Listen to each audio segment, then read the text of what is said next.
శాంతి. ఈరోజు బాబా మురళిలో పిల్లలు మీరు జ్ఞానాన్ని విన్న తర్వాత విచార సాగర మంతన చేయాలి. జ్ఞానం యొక్క మంతన చేయడంతో సారం అర్థమవుతుంది మనకి. బాబా ఈ విషయాన్ని ఎందుకు చెప్పారు అనేది తెలుసుకోగలుగుతాం. టూ మచ్గా ప్రశ్నలు అడుగుతూ సమయాన్ని వృధా చేసుకోకూడదు. అంతర్ముఖిగా చెక్ చేసుకోవాలి. నిజంగా నా మనసు నిరంతరం బాబా స్మృతిలోనే ఉంటుందా, ఇంకా పరిభ్రమిస్తుందా అని. మరి బాబా ఈరోజు మనల్ని అందరికీ మీరు ఈ మంత్రం ఇవ్వండి, నేను మీకు ఏదైతే వశీకరణ మంత్రముని ఇచ్చానో ఇది అందరికీ తెలియచేయండి అన్నారు. ఇది 21 నవంబర్ మురళి. మధురమైన పిల్లలు, ఇప్పుడు మీరు టీచర్గా అయి అందరికీ మనస్సును వశపరుచుకునేందుకు వశీకరణ మంత్రాన్ని వినిపించాలి. ఇది పిల్లలైన మీ అందరి డ్యూటీ, కర్తవ్యం. ఇది అందరికీ మనసును వశపరుచుకునేందుకు వశీకరణ మంత్రాన్ని వినిపించాలి. ఇది మనందరి కర్తవ్యం. ప్రశ్న: బాబా ఎటువంటి పిల్లలు ఇచ్చే వాటిని స్వీకరించరు? కొందరు బాబాకి ఇవ్వాలనుకుంటారు, కానీ బాబా దానిని స్వీకరించరు. ఎలాంటి పిల్లలవి స్వీకరించరు? జవాబు: నేనింత ఇస్తున్నాను, నేనింత సహాయం చెయ్యగలను అన్న అహంకారం ఎవరికైతే ఉంటుందో వారిది బాబా ఏమాత్రము స్వీకరించరు. నా చేతిలో తాళం చెవి ఉంది, నేను అనుకుంటే ఎవరినైనా పేదవాడిగా కూడా చేయగలను, ఎవరినైనా షావుకారుగా కూడా చేయగలను. ఇది కూడా డ్రామాలోని రహస్యం అని బాబా అంటారు. ఎవరికైతే ఈరోజు తాము షావుకారులమని అహంకారం ఉంటుందో వారు రేపు పేదవారిగా అయిపోతారు. మరియు పేద పిల్లలు బాబా కార్యంలో తమ ధనాన్ని సఫలం చేసుకుంటారు. అలాంటి వారు షావుకారులుగా అయిపోతారు. ఎవరైతే అహంకారంతో బాబా యజ్ఞంలో సఫలం చేసుకోవాలి అనుకొని ఇచ్చినా అది వృధానే అవుతూ ఉంటుంది. జ్ఞాన్ సరోవర్ నిర్మాణంలో బాగా గోడలు కట్టడం, కూల్చడం అలాంటివి బాగా జరిగాయంట స్టార్టింగ్లో. అప్పుడు దాదీతో అడిగారంటే, ఏంటి ఎన్ని రకాలుగా ప్లానింగ్ చేసినా కూడా వేస్ట్ అయిపోతుంది డబ్బంతా అంటే, అప్పుడు చెప్పారంట, ఎవరైతే అహంకారంతో ఇచ్చారో వారిది ఇలా వృధా అయిపోతుంది.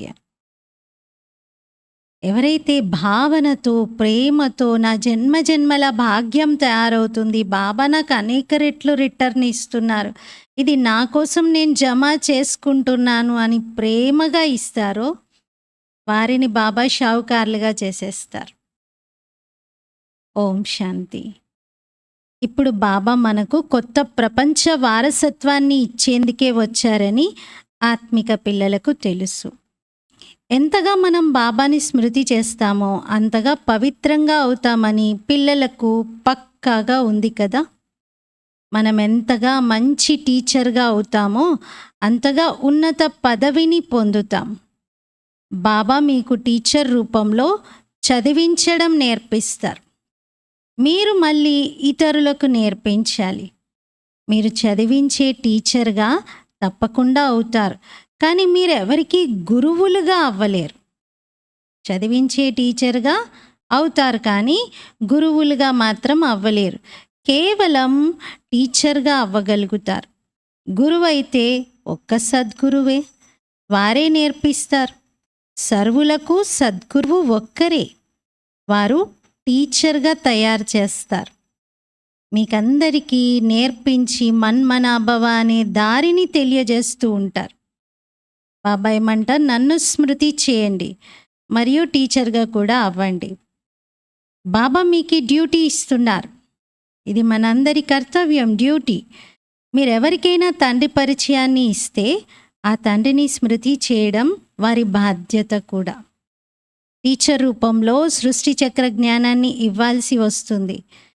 తండ్రిని కూడా తప్పకుండా స్మృతి చేయాలి. నేను బాగా జ్ఞానం చెప్తున్నాను, బాబా ఎలా చెప్తున్నారో అలా చెప్పగలుగుతున్నానంటే అది సరిపోదు. మీరు జ్ఞానం వినిపించడంతో పాటు స్మృతిలో ఉండడం అంతకన్నా ఎక్కువ ఇంపార్టెంట్. ఎందుకంటే జ్ఞానం వినిపించడంతో మనము జ్ఞానధనాన్ని పంచుతున్నట్టుగా అవుతుంది. కానీ జన్మజన్మల వికర్మలను వినాశనం చేసుకున్నట్లుగా అయితే అవ్వదు కదా! అది వ్యక్తిగతంగా ఎవరికి వారు చేయాల్సినటువంటి పురుషార్థం. బాబాని తప్పకుండా స్మృతి చేయాలి. వారి స్మృతి ద్వారానే పాపాలు అంతమవుతాయి. మేం పాపాత్ములము అని పిల్లలకు తెలుసు. అందుకే స్వయాన్ని ఆత్మగా భావించి తండ్రిని స్మృతి చేసినట్లయితే మీ పాపాలు అంతమైపోతాయని బాబా అందరికీ చెప్తారు. బాబాయే పతిత పావనుడు. మధురమైన పిల్లలు, మీ ఆత్మ పతితంగా అయ్యింది అని బాబా మనకి గుర్తు చేయిస్తారు. ఆ కారణంగా శరీరం కూడా పతితంగా అయింది. ఆత్మ పతితంగా అవ్వడంతో శరీరము పాడైపోతుంది. ఏదైనా ఒక పదార్థాన్ని ఒక దాంట్లో పెట్టినప్పుడు అది కుళ్ళిపోతూ ఉందనుకోండి, ఎందులో అయితే ఆ పదార్థాన్ని పెట్టామో అది కూడా కొంత డ్యామేజ్ అవుతూ ఉంటుంది కదా. కుళ్ళిపోయినటువంటి వస్తువు పెట్టిన పాత్ర కూడా ఎలా అవుతుంది? చాలా అస్వచ్ఛంగా అవుతుంది, పాడవుతుంది. అలాగే శరీరం కూడా జరిగింది. తండ్రిని స్మృతి చేసినట్లయితే మీరు పవిత్రంగా అవుతారు. లేస్తూ, కూర్చుంటూ, నడుస్తూ, తిరుగుతూ బాబా స్మృతిలో ఉండండి. బాబా అన్నీ వదిలిపెట్టి, కర్మలన్నీ పక్కన పెట్టి ఇంకా తపస్సే చేయండి అని చెప్పట్లేదు. ఎన్నిసార్లు మురళీలో చెప్తారు, నడుస్తూ, తిరుగుతూ, లేస్తూ, కూర్చుంటూ. మరి చెక్ చేసుకోవాలి అంతర్ముఖిగా. నిజంగా బాబా చెప్పినట్లుగా ఇలా లేచేటప్పుడు, అలా కూర్చునేటప్పుడు కూడా నాకు బాబా గుర్తుంటున్నారా? తింటూ, త్రాగుతూ అంటారు. తినే ముందు బాబా స్మృతిలో ఉంటున్నారు. మరి తాగేటప్పుడు కూడా బాబా గుర్తొస్తున్నారా? చెక్ చేసుకోవాలి. వారు గంగా స్నానాలు చేసేటప్పుడు గంగను స్మృతి చేస్తారు భక్తులు. తాను పతిత పావని అని భావిస్తారు. అంటే గంగను పతిత పావనిగా వారు భావిస్తారు. మరి గంగను స్మృతి చేయడం ద్వారా పావనంగా అయిపోవాలి కదా. మళ్ళీ ఏమని చేస్తారు? పాటలు పాడేటప్పుడు ఓ పతిత పావన సీతారామ రండి పావనం చేయండి అని మళ్ళీ పాడతారు. ఒకవైపు వెళ్ళి గంగలో మునిగి వచ్చారు. మరి గంగ ఏమనుకోవాలి? ఇప్పటి వరకేమో నా పాట పాడారు, నన్ను పతిత పావని అన్నారు, మళ్ళీ వెళ్ళి రఘుపతి రాఘవ రాజారాం పతిత పావన సీతారాం అని పిలుస్తున్నారు అనుకుంటారు. బాబా అందుకే స్పష్టంగా చెప్తున్నారు, పావనంగా అయ్యేది పరమాత్ముని స్మృతితో తప్ప ఇంకే పద్యం పాడడంతోనో నీళ్ళల్లో మునగడంతోనో కాదు. నీటి ద్వారా పావనంగా ఎలా అవుతారా? నీళ్ళతో ఎవరు పావనంగా కారు. అలా అనుకుంటే ఇంకా మంచి ప్యూరిఫైడ్ వాటర్, కంజన్ వాటర్ ఇలాంటివి తాగేవారు పావనంగా అయిపోవాలి అని ఉండాలి. మరి అలా అయితే ఏం లేదు కదా. ఎవరూ పావనంగా కాలేదు. ఇప్పటి వరకు ఎంతోమంది ఎన్నోసార్లు గంగా స్నానాలు చేశారు. నేను పతిత పావనుడను అని బాబా అంటారు. హే పిల్లలు, దేహ సహితంగా దేహ సర్వధర్మాలను వదిలి నన్ను స్మృతి చేయడం ద్వారా మీరు పావనంగా మళ్ళీ ఇంటికి ముక్తిధామంలోకి వెళ్తారు. మొత్తం కల్పమంతా మీరు ఇంటిని మరచిపోయారు. ఎక్కడి నుండి వచ్చామో దాన్నే మరచిపోయాం. తండ్రిని గూర్చి మొత్తం కల్పమంతా ఎవరికీ తెలియదు. ఈ విషయంలో బాబా జంతువులతో కూడా మనల్ని పోల్చి చెప్తారు. జంతువులకు అసలు జీపీఎస్ లేదు, ఎలాంటి రూట్స్ లేవు, రోడ్స్ లేవు, అయినా కూడా వాటి గూటికి అవి చేరుకుంటాయి. ఎక్కడి ఇంటిలో వాటికి పాలన దొరుకుతుందో అక్కడికి అవి చేరుకుంటాయి. ఎక్కడ భ్రమించిపోయినా మళ్ళీ ఇంటికి వెళ్ళిపోతాయి. కానీ మనిషి మాత్రం తను ఎక్కడి నుండి వచ్చాడో ఆ ఇంటినే మరచిపోయాడు. ఒకేసారి స్వయంగా తండ్రియే వచ్చి ఈ ముఖం ద్వారా తమ పరిచయాన్ని ఇస్తారు. ఈ ముఖానికి ఎంత మహిమ ఉంది! ఏమని మహిమ చేశారు ఈ ముఖానికి? గోముఖం. బ్రహ్మముఖాన్ని గోముఖం అన్నారు. ఆ గోవు ఒక జంతువు, కానీ ఇక్కడ ఒక మానవ రూపం, ఒక మనుష్యుల్లో. అంటే ఇక్కడ మీ భగవంతుడు గోవులో ప్రవేశించి చెప్పట్లేదు. ఇది మనుషులకు సంబంధించిన విషయం. వీరు పెద్ద తల్లి అని మీకు తెలుసు. ఈ మాత ద్వారానే శివబాబా మీ అందరినీ దత్తత తీసుకుంటారు. మీరిప్పుడు బాబా బాబా అని అనటం మొదలు పెడతారు. ఈ స్మృతి యాత్ర ద్వారానే మీ పాపాలన్నీ అంతమైపోతాయి. ఇది బాబా ఎన్నోసార్లు మనకి తెలియజేస్తూ ఉంటారు. పిల్లలు అన్నీ చేయండి కానీ స్మృతిలో ఉండండి. స్మృతి అన్నింటికంటే మోస్ట్ ఇంపార్టెంట్ అని. పిల్లలకు తండ్రి గుర్తుంటారు కదా! వారి ముఖం మొదలైనవన్నీ తన మనసులో ఉండిపోతాయి. తల్లి తండ్రిని ఎవరైనా మర్చిపోతారా? అలా ప్రింట్ అయిపోయి ఉంటాయి వారి ముఖం. చిన్న పిల్లలు పసిపిల్లలకు కూడా తండ్రి కాక ఇంకెవరినో చూపిస్తే అసలు వెళ్తారా వాళ్ళ దగ్గరికి? వెళ్ళరు. ఆత్మలమైన మనము ఎలా ఉన్నామో అలాగే పరమాత్మ కూడా ఉంటారు. ఆత్మ జ్యోతిర్బిందువు, పరమాత్మ కూడా జ్యోతిర్బిందువు.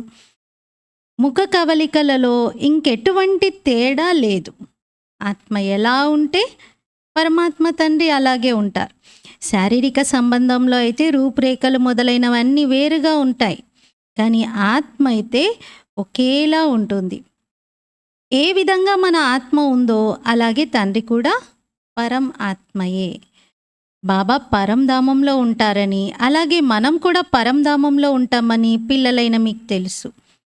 తండ్రి ఆత్మలో మరియు మన ఆత్మలో ఇంకెటువంటి తేడా లేదు.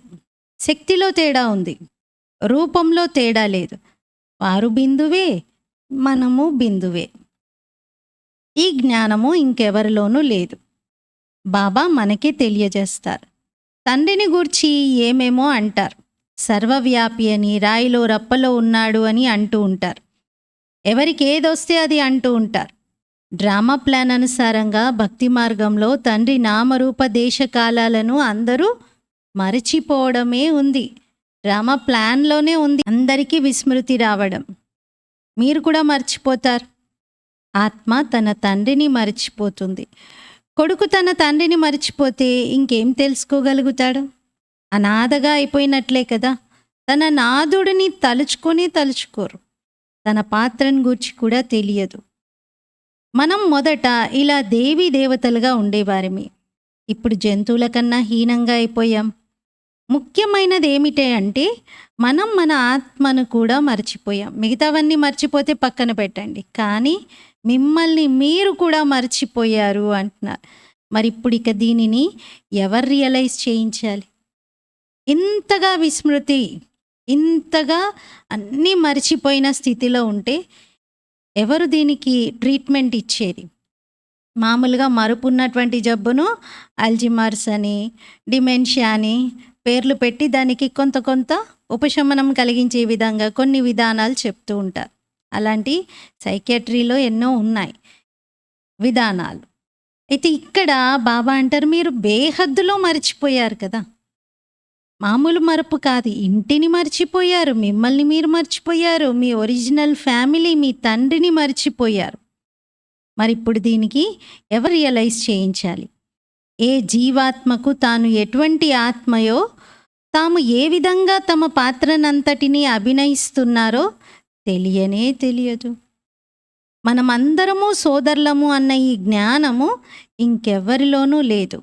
ఈ సమయంలో మొత్తం సృష్టి అంతా తమో ప్రధానంగా మారిపోయింది. జ్ఞానమే లేదు. మీలో ఇప్పుడు జ్ఞానమైతే ఉంది.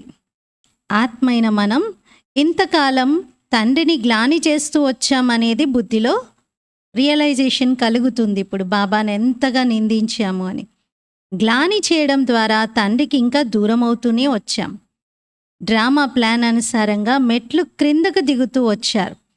తండ్రిని స్మృతి చేయడమే ముఖ్యమైన విషయం. బాబా ఇంకెటువంటి శ్రమను ఇవ్వటం లేదు. పిల్లలకు కేవలం తండ్రిని స్మృతి చేసే శ్రమ మాత్రమే ఉంది. అదేమైనా శ్రమనా? తల్లి తండ్రి యొక్క స్మృతిలో ఉండడం, ప్రేమపూర్వకమైన స్మృతిలో ఉండడం, అందులోనూ ఇన్ని రకాలుగా ప్రాప్తులను, వారసత్వాన్ని, శక్తులను ఇచ్చేటువంటి తండ్రిని జ్ఞాపకం చేయడం, అది అసలు శ్రమనే కాదు. కానీ ఒకవేళ మీకు శ్రమ అనిపిస్తే నేను అదొక్కటే శ్రమ ఇస్తున్నాను అంటున్నారు బాబా. తండ్రి ఎప్పుడైనా పిల్లలకు ఎటువంటి కష్టమైనా ఇస్తారా? లా అలా చెప్పదు, నియమమే లేదు. నేను ఎటువంటి కష్టమును ఇవ్వను అని బాబా అంటారు. ఏవైనా ప్రశ్నలు మొదలైనవి అడిగితే అందులో మీ సమయాన్ని మీరు వృధా చేసుకుంటూ ఉంటారు. అందుకు బదులుగా బాబాను స్మృతి చేయండి. ప్రశ్నలు అడగడంలో ప్రశ్న చిత్తులుగా అయిపోయి ఇంకా సంశయ బుద్ధిలోకి వెళ్ళిపోతారు తప్ప, బాబా స్మృతిలో ఉంటే అన్ని ప్రశ్నలకు నివృత్తి లభిస్తుంది, అన్నిటికీ జవాబు దొరుకుతుంది అనేది అసలు రియలైజే అవ్వరు. మిమ్మల్ని తీసుకువెళ్ళేందుకే నేను వచ్చాను. కావున పిల్లలైన మీరు స్మృతి యాత్ర ద్వారా పావనంగా అవ్వాలి. పతిత పావనుణ్ణి నేను ఒక్కడినే. ఎక్కడికి వెళ్ళినా బాబా స్మృతిలోనైతే తప్పకుండా ఉండాలి. బాబా యుక్తిని తెలియజేస్తున్నారు.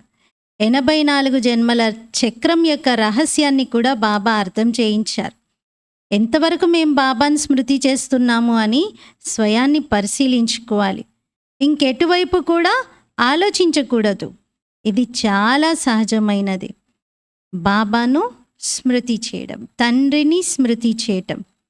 కొడుకు కాస్త పెద్దగా అవ్వడంతో తానంతట తానే తల్లిని తండ్రిని స్మృతి చేయడం మొదలు పెడతారు కదా. ఎక్కడ ఉన్నా కూడా ఒకసారి పలకరిస్తారు, పట్టించుకుంటారు, చూసుకుంటారు. మీరు కూడా ఆత్మ అయిన మేము బాబా పిల్లలము అని భావించండి. వారిని ఎందుకు స్మృతి చేయవలసి ఉంటుంది? అదైతే అర్థమైంది కదా. ఎందుకంటే మనపై పాపాలు ఎన్నో ఉన్నాయి. ఈ స్మృతి ద్వారానే పాపాలన్నీ తొలగిపోతాయి. కావున ఒక్క క్షణంలో జీవన్ముక్తి అన్న గాయనం కూడా చేయబడింది. జీవన్ముక్తి ఆధారం అంతా చదువుపై ఉంది, మరియు ముక్తి ఆధారం స్మృతిపై ఉంది. ఎంతెంత మీరు బాబాను స్మృతి చేస్తారో మరియు చదువుపై శ్రద్ధ పెడతారో అంతగా మంచి నెంబర్లో పదవిని పొందుతారు. స్మృతిలో ఎంత ఉంటామో అంత పదవి పెరుగుతూ ఉంటుంది. నేను ఎంతమంది జ్ఞానం చెప్తే అంత పదవి పెరుగుతుంది అని అనుకోవద్దు. ఎంత బాబా స్మృతిలో ఉంటే అంత పదవిని పెంచుకోవచ్చు. వ్యాపారాలు మొదలైనవన్నీ చేసుకుంటూ ఉండండి. బాబా వాటినేమి వద్దు అని అనరు. వ్యాపారాలు మొదలైనవి ఏవైతే మీరు చేస్తారో అవి కూడా మీకు రాత్రింబవళ్ళు గుర్తుంటాయి కదా. మర్చిపోతారా ఎవరైనా తను చేసే వ్యాపారాన్ని? ఇంకా చెప్పాలంటే నిద్రలో కూడా అదే కలవరిస్తూ ఉంటారు. చేసే వ్యాపారమే గుర్తొస్తుంది. సంతోష్ దీది ఎప్పుడు నవ్విస్తూ చెప్తారు. ఒకతను రాత్రిపూట ముంబైలో ఒక మాతాజీ వాళ్ళ అబ్బాయి, ఆయన షాప్లో గుమాస్తాగా చేస్తాడంట, బట్టల షాప్లో. రాత్రి లేచి తన బెడ్షీట్ని కత్తిరించేశాడంట. కస్టమర్ వచ్చాడు ఇవ్వాలి అని చెప్పేసి కొంచెం కట్ చేసి ఇలా చింపుతారు కదా, అలా చించేశాడంటారు బెడ్షీట్ని. ఏంటి అంటే నాకేదో కల వచ్చింది కస్టమర్కి ఇచ్చాను అని అంటున్నాడంట. క్లాత్ కట్ చేస్తూ నిద్రలో కూడా చూడండి ఎంత స్మృతిలో ఉంటున్నారో. నిద్రలో కూడా అదే ఆలోచన. మరి బాబా అన్నారు, మీకెందుకు నేను గుర్తు రావటం లేదు? మీరు నడుస్తూ తిరుగుతూ కూడా నన్ను మర్చిపోతున్నారు. నిద్రలో పక్కన పెట్టండి, ముందు మెలకువగా ఉండి అవేర్నెస్తో ఉండి కూడా బాబాను మర్చిపోతూ ఉన్నారు. బాబా అంటున్నారు, పిల్లలు చాలా ముఖ్యమైనది. స్వయాన్ని ఆత్మగా భావిస్తూ నన్ను స్మృతి చేయండి మరియు 84 జన్మలను స్మృతి చేయండి. ఇది ఆత్మిక వ్యాపారం. బాబా ఆత్మిక వ్యాపారాన్ని ఇస్తున్నారు. నన్ను స్మృతి చేయడం ద్వారానే మీరు సతోప్రధానంగా అవుతారు. ఇప్పుడు ఇది పాత వస్త్రం, మళ్ళీ సతోప్రధానమైన కొత్త వస్త్రం లభిస్తుంది అని కూడా మీరు అర్థం చేసుకున్నారు. మీ బుద్ధిలో ఇదే చింతనను ఉంచాలి. తద్వారా ఎంతో లాభం జరుగుతుంది. స్కూల్లో సబ్జెక్టులు ఎన్నో ఉన్నా ఇంగ్లీష్కే మంచి మార్కులు ఉంటాయి కదా. ఎందుకంటే ఇంగ్లీష్ ముఖ్యమైన భాష. ఇంతకుముందు వారి రాజ్యం ఉండేది కదా, ఆంగ్లేయుల పరిపాలన ఇక్కడ నడిచింది కాబట్టి ఇక్కడ ఇంగ్లీష్ భాష యొక్క మోజు బాగా ఉంది. దానికి ఎక్కువ ప్రాధాన్యతను కూడా ఇస్తూ ఉంటారు. కావున అది ఎక్కువగా నడుస్తుంది ఇక్కడ. ఇప్పుడు కూడా భారతవాసీలు రుణగ్రస్తులుగా ఉన్నారు. కావున ఎవరెంత ధనవంతులుగా ఉన్నా కానీ మా రాజ్య అధినేతలు ఎవరైతే ఉన్నారో వారు రుణగ్రస్తులుగా ఉన్నారు అని బుద్ధిలో అయితే ఉంటుంది కదా. అనగా భారతవాసులంతా రుణగ్రస్తులే. మేము రుణగ్రస్తులము అని ప్రజలు తప్పకుండా అంటారు కదా. ఇది కూడా అర్థం చేసుకోవాలి. మీరు రాజ్య స్థాపనను చేస్తున్నారు. ఇప్పుడు మనము రాజ్యాన్ని స్థాపిస్తున్నాం. మనం అందరం ఈ రుణాలన్నింటి నుండి విముక్తులమై సుసంపన్నులుగా అవుతాం. ఇంకెవరి రుణం మన దగ్గర ఉండనే ఉండదు. ఎవరో వచ్చి ఏదో ఉద్ధరించి వెళ్ళారు. అలాంటి ఏ రకమైన రుణాలు ఉండవింకా. మళ్ళీ అర్ధకల్పం మనం ఎవరి నుండి రుణాలను తీసుకోమని మీకు తెలుసు. ఇప్పటికీ రుణాలు ఇస్తున్నట్టుగా ఫీల్ అవుతున్నారు కదా అందరూ. రుణగ్రస్తులు పతిత ప్రపంచానికి అధిపతులు అవుతారు. ఇప్పుడు మనం రుణగ్రస్తులుగా ఉన్నాం. అంటే చాలా అప్పులు తీసుకున్నాం కదా వేరే వేరే దేశాల నుండి.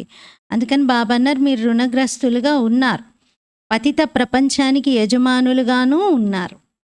మన భారతదేశం ఇలా ఉండేది అని పాటలలో, పద్యాలలో, మాటలలో గానం కూడా చేస్తారు, మాట్లాడతారు, చెప్తారు, వర్ణిస్తారు. ఒకప్పటి భారతదేశం ఎలా ఉండేది అని. మేము చాలా షావుకారులుగా ఉండేవారిమి, ఎంతో సుందరంగా ఉండేవారిమి అని పిల్లలైన మీకు కూడా తెలుసు. ఇది గుర్తుంటుంది. మనం ఇలా విశ్వాధిపతులుగా ఉండేవారిమి. ఇప్పుడు పూర్తిగా రుణగ్రస్తులుగా, పతితులుగా అయిపోయాం. ఈ ఆట రిజల్ట్‌ను బాబా తెలియజేస్తూ ఉన్నారు. పిల్లలు ఆట అంతా సమాప్తమై ఎండింగ్‌కి వచ్చింది. ఇప్పుడు దీని పరిణామం ఏమవుతుందో చూడండి అని.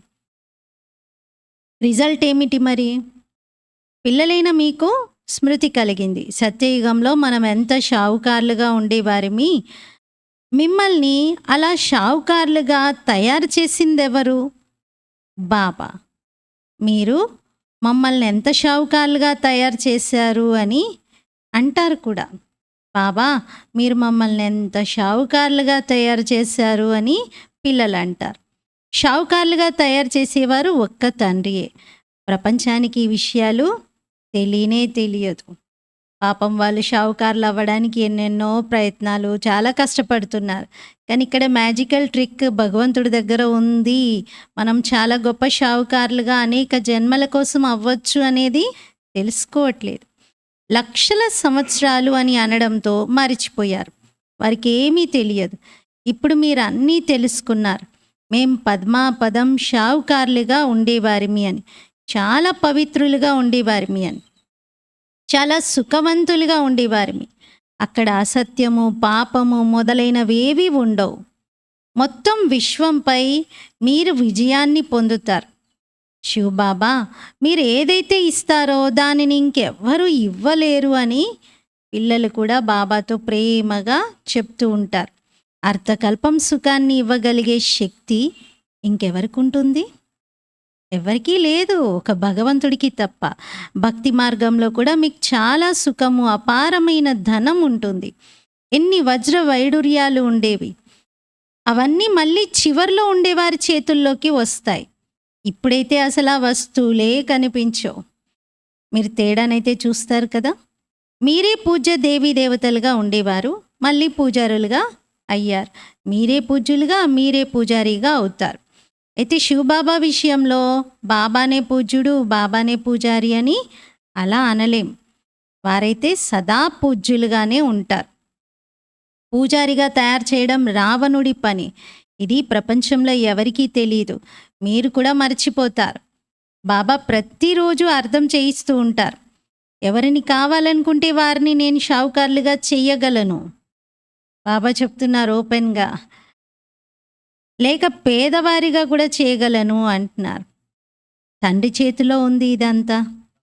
ఎవరైతే షావుకారులుగా ఉన్నారో వారు పేదవారిగా తప్పకుండా అవ్వాలి, మరియు అవుతారు కూడా. వారి పాత్రయే ఇలా ఉంది. వారెప్పుడూ నిలవజాలరు. నేను ఫలానాను, నా వద్ద ఇది ఉంది అంటూ ధనవంతులకు అహంకారం కూడా ఎంతో ఉంటుంది కదా. ఆ అహంకారాన్ని తెంచేందుకు వీరు ఎప్పుడైతే ఇచ్చేందుకు వస్తారో అప్పుడు దాని అవసరం లేదు అని అంటాను. దాన్ని మీ వద్దే ఉంచుకోండి, అవసరం వచ్చినప్పుడు తీసుకుంటానులే అని బాబా అంటారు. కానీ తీసుకోరు వాళ్ళ దగ్గర. ఎందుకు? అహంకారంతో ఉన్నారు, ధనం అహంకారంతో. నేను షావుకారుణ్ణి అనుకుంటూ ఇస్తున్నారు. తీసుకోవడం, తీసుకోకపోవడము ఇదంతా బాబా చేతిలో ఉంది కదా. బాబా డబ్బేం చేసుకుంటారు? అవసరమే లేదు. ఈ ఇల్లు మొదలైనవన్నీ పిల్లలు మీ కొరకే తయారవుతున్నాయి. మీరు వచ్చి బాబాని కలుసుకొని వెళ్ళాలి. సదా ఇక్కడ ఉండిపోరు కదా. మీరు ఇక్కడికి వచ్చి కొద్ది రోజులు ఉండి వెళ్తారు. మరి దానికోసం అన్ని ఏర్పాట్లు చెయ్యాలి కదా. మీరిచ్చిన డబ్బు మీ ఏర్పాట్ల కోసమే ఉపయోగిస్తున్నాను తప్ప నాకేం అవసరం లేదు అంటున్నారు. డబ్బు అవసరం ఏముంటుంది? ఏమైనా ఆయుధాలు తయారు చేసేది ఉందా? ఫిరంగిలు తయారు చేసేది ఉందా? లేదు కదా! మీరు విశ్వాధిపతులుగా అవుతారు. ఇప్పుడు మీరు యుద్ధ మైదానంలో ఉన్నారు. మీరు బాబాను స్మృతి చేయడం తప్ప ఇంకేమీ చెయ్యరు. చాలామందికి ఈ విషయం తెలియదు. డబ్బు ఇచ్చేటప్పుడు నేనేదో చేస్తున్నాను, నేను ఇచ్చాను అనుకుంటారు. బాబా అన్నారు, అది మీకోసం మీరు చేసుకుంటున్నారు. అది తెలియకుండా, అది రియలైజ్ అవ్వకుండా మీరు బాబా యజ్ఞంలో సఫలం చేసుకున్నా బాబా అంటారు వాళ్ళేమీ షౌకార్లు అవ్వరు. ఎందుకంటే అహంకారంతో ఇచ్చినటువంటిది పూర్తిగా సఫలం కూడా కాదు. వాళ్ళ యొక్క అహంకారం అక్కడ తెంచేందుకు బాబా దాన్ని వద్దని కూడా అంటారు. ఇప్పుడు మీరు యుద్ధ మైదానంలో ఉన్నారు. మీరు బాబాని స్మృతి చేయడం తప్ప ఇంకేమీ చేయరు. నన్ను స్మృతి చేసినట్లయితే మీకు అంతటి శక్తి లభిస్తుంది అని బాబా ఆజ్ఞ ఉంది. మీకు ఈ ధర్మం చాలా సుఖాన్ని ఇచ్చేటువంటి ధర్మం. బాబా సర్వశక్తివంతుడు. మీరు వారికి చెందినవారు. మొత్తం ఆధారం అంతా స్మృతి యాత్రపైనే ఉంది. మీరిక్కడ వింటారు మరియు దానిపై మంతన చేస్తారు. జ్ఞాన విషయాలను బాగా ఆలోచించండి అని బాబా పిల్లలకు చెప్తారు. బాబాను మనం ఏం అడగాలి? బాబా అయితే మన్మనాభవ అని, దాని ద్వారానే మీరు సతోప్రధానంగా అవుతారని మంత్రం ఇచ్చేశారు, చెప్పేశారు ముందే. ఈ లక్ష్యం, ఉద్దేశం మీ ముందు ఉన్నాయి. సర్వగుణ సంపన్నులుగా 16 కళల సంపూర్ణులుగా అవ్వాలని మీకు తెలుసు. ఇది దానంతట అదే మీలోకి రావాలి. అంటే మన లక్ష్యము మన లోపల మన తపన రూపంలో కనిపించాలి. మాటికి బాబా గుర్తు చేయించడం కాదు, మనకి లోపల నుండి రావాలి. ఆ నశ ఉండాలి, నేనిలా అవ్వాలి, నేనిలా అవుతున్నాను అని. గ్లాని లేక పాపకర్మలు మొదలైనవి ఏవి చేయకూడదు. మీరు ఎటువంటి తప్పుడు కర్మలను చేయకూడదు. నెంబర్ 1 ఈ దేవీ దేవతలే. పురుషార్థం ద్వారా ఉన్నతమైనటువంటి పదవిని వీరు పొందారు కదా దేవీ దేవతలు. వారిని గూర్చే అహింస పరమో దేవీ దేవతా ధర్మము అని అన్నారు. దేవీ దేవతా ధర్మంలో స్థూలమైన హింస లేదు, సూక్ష్మమైన హింస, వికారాల హింస లేదు. ఎవరినైనా కొట్టడం హింసయే కదా. బాబా అర్థం చేయిస్తారు. కావున పిల్లలు మళ్ళీ అంతర్ముఖులుగా అయి మేము ఎలా తయారయ్యాము అని తమను తాము చూసుకోవాలి. బాబా చెప్పినట్లుగా నేను ఉన్నానా అని చెక్ చేసుకోవాలి. బాబా మొన్న అవ్యక్త మురళిలో కూడా చెప్పారు కదా, బ్రహ్మ బాబాతో టాలీ చేసుకోండి, మ్యాచ్ చేసుకోండి అన్నారు. నేను బాబాను స్మృతి చేస్తున్నానా, నేను ఎంత సమయం స్మృతిలో ఉంటున్నాను అని పరిశీలించుకోవాలి. హృదయం ఎంతగా నిమగ్నమైపోవాలంటే దానితో మళ్ళీ ఎప్పుడు బాబా స్మృతిని మరచిపోకూడదు. మరుపే మనకి కష్టం అవ్వాలి. బాబాను మర్చిపోదాం అనుకుంటే మర్చిపోలేకపోతున్నాను అనే స్థితి రావాలి. ఆత్మలైన మీరు నా సంతానమని ఇప్పుడు అనంతమైన తండ్రి అంటారు. అందులోనూ మీరు అనాది సంతానం కదా. అనాది నుండి మనము బాబా తోడుగా ఉంటూ పాత్ర వహిస్తూ వచ్చాం. ఆ ప్రేయసీ ప్రియులు ఎవరైతే ఉంటారో వారిది దైహికమైన స్మృతి. సాక్షాత్కారం జరుగుతుంది అక్కడ కూడా, మళ్ళీ మాయమైపోతారు. అలాగే వారు కూడా ఒకరి ముందు ఒకరు వచ్చేస్తారు. ప్రేమికులు కూడా వారిని జ్ఞాపకం చేసుకుంటూ ఉంటే అలా కళ్ళెదుట కనిపించేస్తారు. ఆ సంతోషంలో తింటూ త్రాగుతూ స్మృతి చేస్తూ ఉంటారు.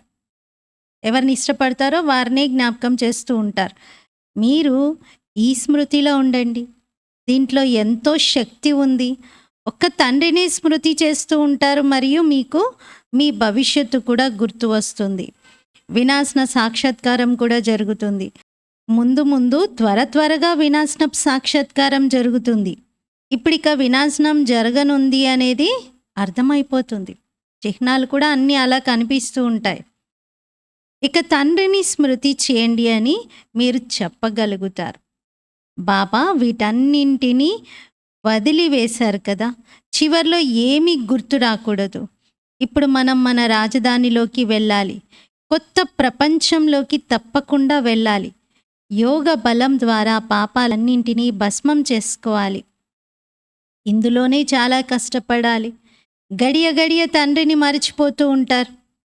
ఎందుకంటే ఇది చాలా సూక్ష్మమైన విషయం. సర్పము, భ్రమరి ఈ ఉదాహరణలన్నీ ఏవైతే ఇస్తారో అవన్నీ ఇప్పటివే, ఈ సమయానికి చెందినవే. భ్రమరము అంటే భ్రమరి పురుగు చాలా అద్భుతం చేస్తుంది కదా!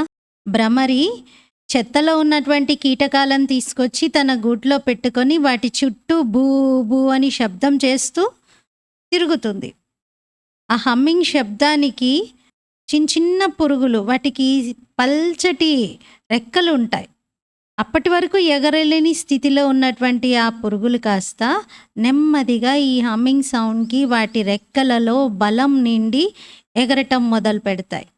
బాబా అన్నారు, ఇది భ్రమరి చేసే అద్భుతం. కానీ మీ అద్భుతం దానికన్నా గొప్పది. జ్ఞానం బూబూ చేస్తూ ఉంటారు మీరు. చివరికి అందరూ జాగృతమవుతారు. ఎక్కడికి వెళ్తారు? ఎందుకంటే ఎక్కడికి వెళ్ళేది లేదు, ఇంకా వేరే షాప్ లేదు, ఇది ఒకటే ప్లేస్. ఇంకెక్కడికి వెళ్తారు? అందరిక్కడికి రావాల్సిందే అని బాబా చెప్తారు. వారు మీ వద్దకే వస్తూ ఉంటారు, కలుస్తూ ఉంటారు. మీ పేరు ప్రఖ్యాతం అవుతుంది. ఇప్పుడైతే మీరు కొద్దిమందే ఉన్నారు కదా. ఇప్పుడు మన ప్రత్యక్షత బాగా జరుగుతుంది. పోనీ నెగిటివ్ రూపంలో తప్పుడు ప్రచారాలు చేసే వాళ్ళైనా కనీసం ఇదొక సంస్థ ఉంది అనే పరిచయం అందరికీ లభిస్తుంది. ఇప్పుడు అందరికీ తెలుస్తుంది అసలు ఏంటి అనేది. స్టడీ చేస్తారు. ఇప్పుడు వాస్తవం ఏంటి అనేది గూగుల్ సెర్చ్ చేస్తారు. అప్పుడు తెలుస్తుంది వాళ్ళకి సత్యం ఏంటి అనేది. अच्छा, मीठे मीठे सिकिलते बच्चों प्रति माता पिता बाप दादा का याद प्यार और गुड मॉर्निंग. रूहानी बाप की रूहानी बच्चों को नमस्ते. हम रूहानी बच्चों की रूहानी बाप दादा को याद प्यार गुड मॉर्निंग और नमस्ते. मेरा बाबा मीठा बाबा प्यारा बाबा शुक्रिया बाबा. ధారణ కొరకు ముఖ్యమైన సారము. ఫస్ట్ పాయింట్, జ్ఞానాన్ని బాగా విచార సాగర మంతనం చెయ్యాలి. ఏదైతే విన్నారో దానిని నెమరు వేయాలి. ఎప్పుడూ తండ్రిని మరిచిపోలేని విధంగా వారిలో నా మనస్సు నిలిచి ఉందా అని అంతర్ముఖులుగా చూసుకోవాలి. బాబాను ఒక క్షణం కూడా మరిచిపోలేనంతగా బాబాను మనసులో నిలుపుకోవాలి. హృదయాన్ని మందిరంగా చేసి అందులో బాబాని నిలపాలి. సెకండ్ పాయింట్, ప్రశ్నలు మొదలైనవి అడగడంలో మీ సమయాన్ని వ్యర్థం చేసుకోకుండా స్మృతి యాత్ర ద్వారా స్వయాన్ని పావనంగా చేసుకోవాలి. అంతిమ సమయంలో ఒక్క తండ్రి తప్ప ఇంకెటువంటి ఆలోచనలు రాకూడదు. ఈ అభ్యాసాన్ని ఇప్పటి నుండే చెయ్యాలి. ఫస్ట్ పాయింట్లో బాబా జ్ఞానాన్ని విచార సాగర మంతన చేయండి అంటున్నారు. విన్నదాన్ని నెమరు వేయాలి. ఇంకా బాబా బాబానే గుర్తొస్తూ ఉండాలి మనసులో. బాబాని మర్చిపోలేనంతగా మననం జరుగుతూ ఉంటే మనసులో అదే నిలిచి ఉంటుంది. సెకండ్ పాయింట్లో బాబా అన్నారు, మీ టైం వేస్ట్ చేసుకోకండి. టూ మచ్గా క్వశ్చన్స్లోకి వెళ్ళకండి. స్మృతిలో ఉండండి. స్మృతి యాత్రను పెంచుకోండి. బాబా తప్ప ఇంకేది గుర్తు రాకూడదు. వరదానం, దృఢ సంకల్పం అనే వ్రతము ద్వారా వృత్తులను పరివర్తన చేసే మహాన్ ఆత్మాభవ. దృఢ సంకల్పం అనే వ్రతము ద్వారా మనోవృత్తులను పరివర్తన చేసేటువంటి మహాన్ ఆత్మాభవ. వివరణ, మహాన్గా అయ్యేందుకు ముఖ్య ఆధారము పవిత్రత. ఈ పవిత్రతా వ్రతాన్ని ప్రతిజ్ఞ రూపంలో ధారణ చేయడం అనగా మహాన్ ఆత్మగా అవ్వటం. పవిత్రతా వ్రతాన్ని ప్రతిజ్ఞ రూపంలో ధారణ చేయడము అంటే మహాన్ ఆత్మగా అవ్వడం. ఏ దృఢ సంకల్పం అనే వ్రతమైనా వృత్తిని మార్చేస్తుంది.